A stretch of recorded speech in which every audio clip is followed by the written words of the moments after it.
नमस्कार, जोहार। आप सब जानते हैं कि पिछले 3 चरणों का चुनाव हो चुका है।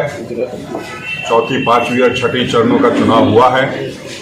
उसमें अब तक 11 लोकसभा क्षेत्रों में चुनाव संपन्न हुआ थोड़ा पीछे रखिए ना। और अब 3 लोकसभा चुनाव क्षेत्र में चुनाव होना है। लगातार हम लोगों ने प्रयास किया और वो जो प्रयास किया है वो सिर्फ झारखंड में ही नहीं, पूरे देश में सफलता दिखाई पड़ रही है। और आज प्रधानमंत्री जी ने स्पष्ट शब्दों में कहा है कि 4 जून के बाद सभी घोटालेबाज जेल के अंदर नजर आएंगे। उनको एहसास हो चुका है कि हमारी सरकार जाने वाली है और जो हमारा इंडिया गठबंधन है उसकी सरकार बनने वाली है। निश्चित रूप से घबराहट में इस तरह की वो बातें कर रहे हैं और हम ये कह सकते हैं कि निश्चित रूप से हमारी सरकार आने जा रही है। और बतौर आउटगोइंग पीएम प्रधानमंत्री जी इन सारी बातों को रख रहे हैं। उन्होंने बहुत सारी बातें कही हैं। 10 वर्षों में उन्होंने क्या किया वो किसी से उन्होंने अब तक नहीं बताया है।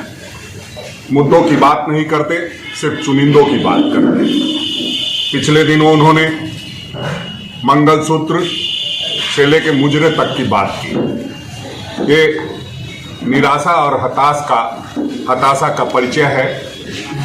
और हम ये कह सकते हैं कि जिस तरह से घोटाले में घिरे हैं, इलेक्ट्रल बॉन्ड का जो घोटाला हुआ है वो अब तक का सबसे बड़ा घोटाला हुआ है। देखा जाए तो गोड्डा में आपने देखा था किस तरह से जब प्रदीप यादव जी के उम्मीदवारी की बात चल रही थी, तब यहाँ के सांसद ने, या यूं कहिए निवर्तमान सांसद जो अब होने वाले हैं, उन्होंने स्पष्ट शब्दों में कहा था कि प्रदीप यादव को अगर टिकट मिल जाएगा, सिंबल कांग्रेस का मिल जाएगा, तो मुझे प्रचार करने की जरूरत नहीं है। लेकिन आज ये हालत है कि हर एक नुक्कड़ सभा में भी मुख्यमंत्री और बाकी केंद्र सरकार के मंत्री लोग आ रहे हैं। लगातार लोग कैंप कर रहे हैं। डर है उन्हें इस बात का कि चुनाव जो हम हार रहे हैं वो बुरी तरह नहीं हार जाए। वो मतों का अंतर कम करना चाहते हैं और हम मतों का अंतर बढ़ाना चाहते हैं। इसलिए हम सब आज आपके बीच आए हैं। और जो हालात बने हुए हैं, जिस तरह से आदरणीय राहुल गांधी जी ने भारत जोड़ो न्याय यात्रा की बात की और न्याय यात्रा से लोग प्रभावित हुए।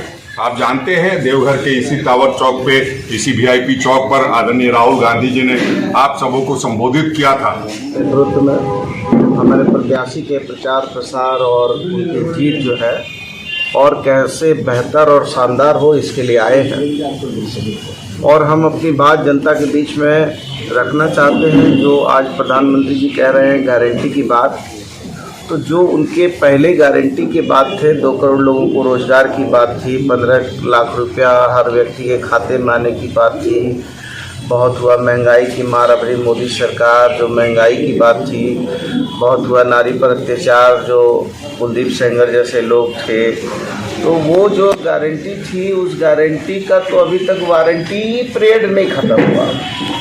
तो अभी गारंटी की बात कहाँ है? तो कोई चीज़ जो है कंपनी देती है तो गारंटी और वारंटी दोनों देती है। तो ये गारंटी तो छोड़ दीजिए, वारंटी भी इनका पूरा नहीं हुआ। और आज जो स्थितियाँ बनी हैं देश में, वो धीरे धीरे प्रधानमंत्री जी की जो भाषा है, जो मर्यादा है, प्रधानमंत्री वो हमारे भी हैं। और उनसे किसी भी प्रधानमंत्री के मुंह से इस तरह की चीज़ें नहीं निकली थी कि मुजरा जो है कि भैंसी ले जाओ, बांट देंगे, मंदिर मस्जिद करेंगे, हिंदू मुसलमान। तो मैं समझता हूँ कि हमारा देश शांति और सद्भाव में चलने वाला देश है। राष्ट्रपिता महात्मा गांधी के सिद्धांत, हमारे जो प्रत्याशी हैं वो काफ़ी अनुभवी हैं, मेहनती हैं और कई बार के विधायक, सांसद, मंत्री रह चुके हैं।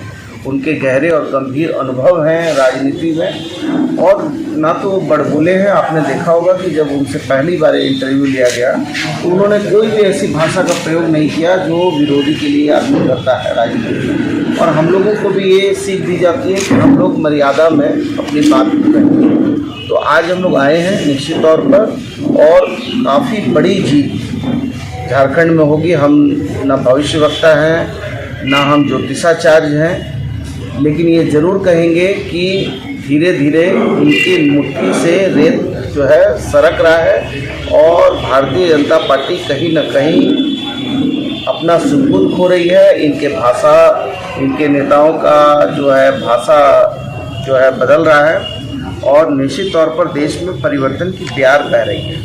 धन्यवाद।